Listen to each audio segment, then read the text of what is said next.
दोस्तों, स्वागत है आपका वाइजर बुक्स में, जहां हम सिर्फ किताबें नहीं पढ़ते बल्कि उनके सबसे कीमती लेसन्स आपकी जिंदगी में उतारते हैं। आज की हमारी वीडियो में हम आपके लिए लेकर आए हैं एक ऐसी किताब जो आपके हैबिट्स, माइंडसेट और सक्सेस के तरीके बदल सकती है। तो चलिए शुरू करते हैं और जानते हैं वो सीक्रेट्स जो हर सक्सेसफुल इंसान फॉलो करता है। बट ध्यान रखिए, ये सिर्फ समरी नहीं, ये आपके खुद के लाइफ में ट्रांसफॉर्मेशन की शुरुआत है। कभी कभी ऐसा लगता है जैसे पूरी दुनिया आपके खिलाफ है। जितना मेहनत करो उतना सब उल्टा लगता है। हर सुबह उठते ही डर और चिंता से आंखें खुलती हैं। हर रात सोते समय वही सवाल, क्या मैं कभी अपने सपनों तक पहुंच पाऊंगी? ईशा की जिंदगी भी कुछ ऐसी ही थी। छोटे शहर से बड़ी उम्मीदें लेकर पुणे आई, लेकिन हर रोज उसे यही एहसास होता कि दुनिया शायद उसके सपनों के लिए तैयार नहीं।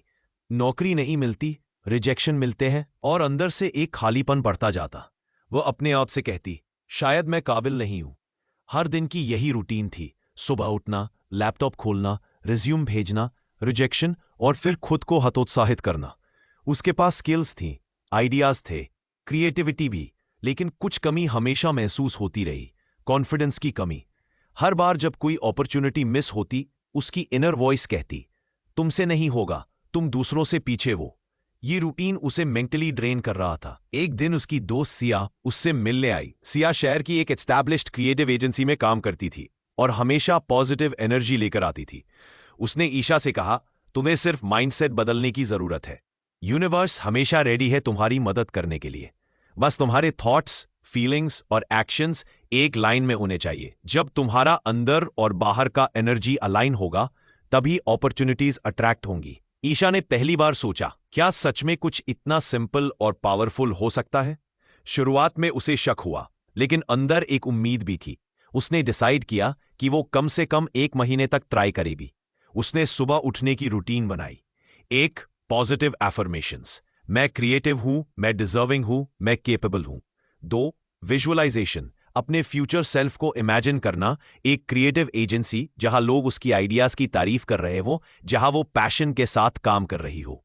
3. ग्रैटिट्यूड लिस्ट, हर दिन 3 चीजें लिखना जिनके लिए वह थैंकफुल है, परिवार, दोस्त, स्वास्थ्य। दिन भर जब कोई नेगेटिव थॉट आता, ईशा उसे पहचानती और कॉन्शियसली पिवट करती। उदाहरण के लिए, अगर सैलरी कम लगती या लोग इग्नोर कर रहे होते, तो वह याद करती कि उसने अभी तक क्लाइंट से पॉजिटिव फीडबैक पाया है और उसकी स्किल्स एक्सेप्ट हो रही है। धीरे धीरे उसकी इनर वाइब्रेशन बदलने लगी। छोटे छोटे बदलाव होने लगे। ऑफिस रिसेप्शनिस्ट ने मुस्कुराकर कहा, ईशा, आज तुम कुछ अलग लग रही हो। ये छोटी छोटी बातें उसके अंदर कॉन्फिडेंस जगाती। उसने देखा कि जब आप इनर एनर्जी पॉजिटिव होती है, तो लोग और सिचुएशंस भी अलग नजर आने लगती है। फिर कुछ अपॉर्चुनिटीज आईं। सबसे पहली थी a social media post design project. पैसे बहुत ज्यादा नहीं थे, लेकिन इसने उसे एक्शन का महत्व सिखाया। उसने अपने स्किल्स और क्रिएटिविटी को फुल डेडिकेशन से यूज किया। प्रोजेक्ट सक्सेसफुल हुआ, क्लाइंट खुश हुआ। उसने सेलिब्रेट किया, ग्रैटिट्यूड के साथ यूनिवर्स को थैंक कहा। इसके साथ ही उसने डिसिप्लिन की नई हैबिट अपनाई। हर बातचीत, हर सिचुएशन में एनर्जी को महसूस करना और नेगेटिविटी से दूरी बनाना। उसने वर्कशॉप्स ज्वाइन की, ऑनलाइन ट्यूटोरियल्स किए, नेटवर्किंग बढ़ाई। हर दिन विजुअलाइजेशन और पॉजिटिव फीलिंग्स की कंसिस्टेंसी ने उसे अंदर से मजबूत बना दिया। एक बड़े क्रिएटिव फेयर में उसने अपने पोस्टर्स और डिजाइन वर्क डिस्प्ले किए। लोगों ने तारीफ की, पूछा कि क्या ये उसकी खुद की क्रिएशन है। उसने मुस्कुराते हुए हां कहा। उसे समझ आया कि स्मॉल कंसिस्टेंट एक्शंस ही बड़े ड्रीम्स की फाउंडेशन है। लेकिन जैसे ही इंप्रूवमेंट शुरू हुआ, यूनिवर्स ने फिर चैलेंज भेजा। जिस इंटर्नशिप की उसने आस लगाई थी, उसे कैंसिल कर दिया गया। पहली बार उसे डाउट हुआ, शायद द सीक्रेट बस इल्यूजन है। उसने खुद को थामा। रात को उसने नोटबुक में लिखा, मैं इस इंटर्नशिप के बिना भी थैंकफुल हूं। सही अपॉर्चुनिटी मेरे लिए इंतजार कर रही है। उसने विजुअलाइजेशन जारी रखा, एक ऐसी अपॉर्चुनिटी जहां उसके आइडियाज सुने जाएंगे, पैशन अलाइन होगा। फिर एक्शन लिया, पोर्टफोलियो इंप्रूव किया, नए डिजाइन्स बनाए, इंस्टाग्राम और नेटवर्किंग में कंसिस्टेंसी रखी। कुछ ही दिनों में उसे दूसरे शहर से एक क्रिएटिव स्टार्टअप का मेल मिला, रिमोट प्रोजेक्ट ऑफर। उसने फुल डेडिकेशन से काम किया, प्रोजेक्ट सक्सेसफुल हुआ और उसका कॉन्फिडेंस स्काई रॉकेट हो गया। ईशा ने समझा कि वाइब्रेशन और अलाइनमेंट कितनी महत्वपूर्ण है। जब उसके थॉट्स, फीलिंग्स और एक्शंस एक लाइन में थे, अपॉर्चुनिटीज खुद अट्रैक्ट हो रही थी। उसने सीखा कि अलाउइंग ओपननेस जरूरी है।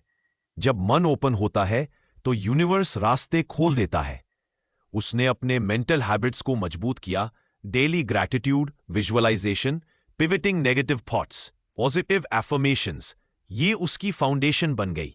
धीरे धीरे उसके अंदर ट्रांसफॉर्मेशन दिखाई देने लगी। उसके कॉन्फिडेंस, इनर पीस और क्लैरिटी ने उसे अलग बना दिया। छोटे प्रोजेक्ट से लेकर क्लाइंट अप्रिसिएशन तक हर सक्सेस उसके इनर बिलीफ को मजबूत कर रहा था। उसने महसूस किया कि स्मॉल स्टेप्स कंसिस्टेंसी के साथ कंबाइन हो तो वो बड़े मिरेकल्स ला सकते हैं।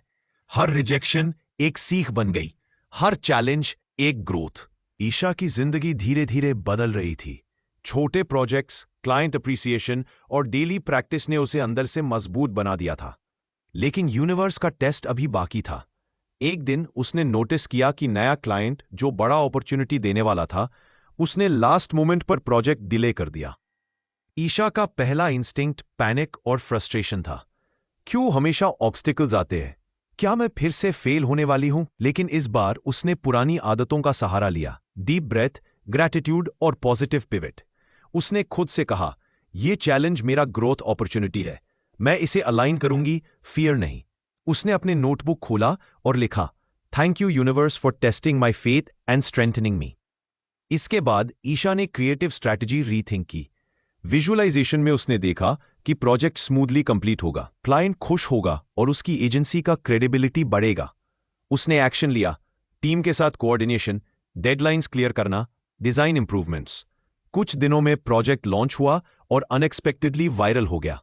क्लाइंट ने अपनी खुशी जताई और रिकमेंडेशन भी दी। ईशा का कॉन्फिडेंस स्काई रॉकेट हुआ।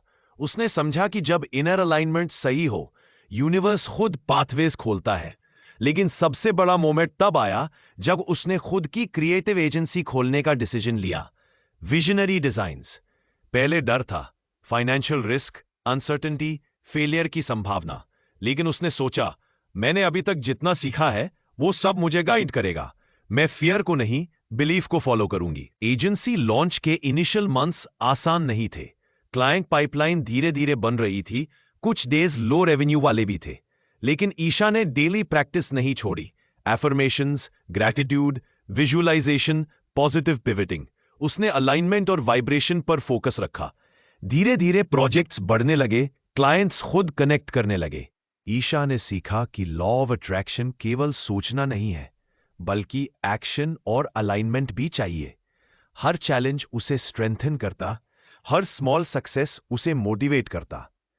एक दिन उसने अपने टीम और दोस्तों को कहा, मैंने जो सीखा है वो बस मेरे लिए नहीं, मैं चाहती हूं कि आप भी अपनी इनर पावर महसूस करें। उसने एक फ्री वर्कशॉप ऑर्गेनाइज किया, manifest your creative life. Workshop में उसने बताया कि कैसे थॉट्स, फीलिंग्स और एक्शंस को अलाइन करके अपॉर्चुनिटीज अट्रैक्ट की जा सकती हैं। वर्कशॉप में सभी पार्टिसिपेंट्स इंस्पायर्ड हुए। कुछ ने कहा, ईशा, मैंने पहली बार महसूस किया कि मैं अपने अंदर इतनी पावर रखती हूं। ईशा मुस्कुराई और बोली, सबका सीक्रेट यही है, बिलीफ, ग्रैटिट्यूड और अलाइनमेंट। उसके सक्सेस ने उसके फ्रेंड्स और कम्युनिटी को भी मोटिवेट किया। लोग पूछते, ईशा, अगर कोई नेगेटिव फेज से गुजर रहा है तो क्या वो भी सक्सीड कर सकता है? उसने जवाब दिया, अगर तुम अपने थॉट्स और फीलिंग्स को कंट्रोल कर सकते हो, डेली ग्रैटिट्यूड प्रैक्टिस कर सकते हो और एक्शन लेते रहो, तो कोई भी चैलेंज तुम्हें रोक नहीं सकता। ईशा ने अपने इनर जर्नी में पाया कि मोटिवेशन सिर्फ एक्सटर्नल अचीवमेंट से नहीं आता, बल्कि डेली रिचुअल्स, पॉजिटिव माइंडसेट और फेथ से आता है। अब उसकी एजेंसी ग्रो हो चुकी थी। छोटे स्टार्टअप क्लाइंट से लेकर बड़े ब्रांड्स तक लोग उसके टैलेंट और विजन को रिकॉग्नाइज कर रहे थे। लेकिन ईशा की रियल विक्ट्री उसके अंदर की पीस थी। उसने खुद से प्रॉमिस किया, मैं दूसरों को भी ये सीक्रेट बताऊंगी ताकि वे भी अपनी लाइफ को ट्रांसफॉर्म कर सकें। तो दोस्तों, अगर आप इस स्टोरी को सुन रहे हो तो याद रखो, आपकी जिंदगी आपके थॉट्स, फीलिंग्स और एक्शन से बनाई जाती है। Start small, believe deeply, stay aligned और डेली ग्रैटिट्यूड प्रैक्टिस करो। चैलेंजेस आएंगे, डाउट्स आएंगे, लेकिन अगर फेथ है, यूनिवर्स आपके लिए रास्ते खोलेगा। अगर आपको यह स्टोरी इंस्पायर कर रही है तो मैं आपसे रिक्वेस्ट करूंगी, लाइक करो, कमेंट में बताओ कि आप कौन सा ड्रीम मैनिफेस्ट करना चाहते हो और अपने दोस्तों के साथ शेयर करो, क्योंकि वही एनर्जी मल्टीप्लाई होती है जब आप पॉजिटिविटी फैलाते हैं।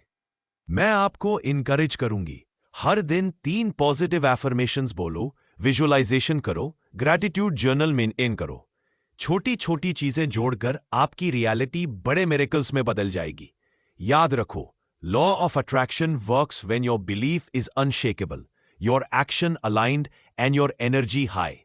ईशा की जर्नी प्रूफ है कि कोई भी ड्रीम इम्पॉसिबल नहीं है। बस फेथ रखो, अलाइनमेंट बनाए रखो और यूनिवर्स पर ट्रस्ट करो। आपकी एनर्जी ही आपकी सबसे बड़ी एसेट है। तो दोस्तों, अपनी जर्नी आज से शुरू करो। अपने ड्रीम्स विजुअलाइज करो, अपने थॉट्स और इमोशंस कंट्रोल करो और हर दिन ग्रैटिट्यूड के साथ जियो। यूनिवर्स हमेशा सुन रहा है, बस आपको बिलीव करना है। और हाँ, अगर ये स्टोरी आपको मोटिवेट कर रही है तो लाइक और कमेंट जरूर करें। बताइए आप क्या मैनिफेस्ट करना चाहते हो और अपने फ्रेंड्स के साथ भी शेयर करें। आपकी स्टोरी भी किसी के लिए इंस्पिरेशन बन सकती है। याद रखो, आप क्रिएटर हो अपनी स्टोरी के और यूनिवर्स आपके साथ है। बस बिलीव करो, एक्शन लो और अपनी ड्रीम्स को रियलिटी बनाओ।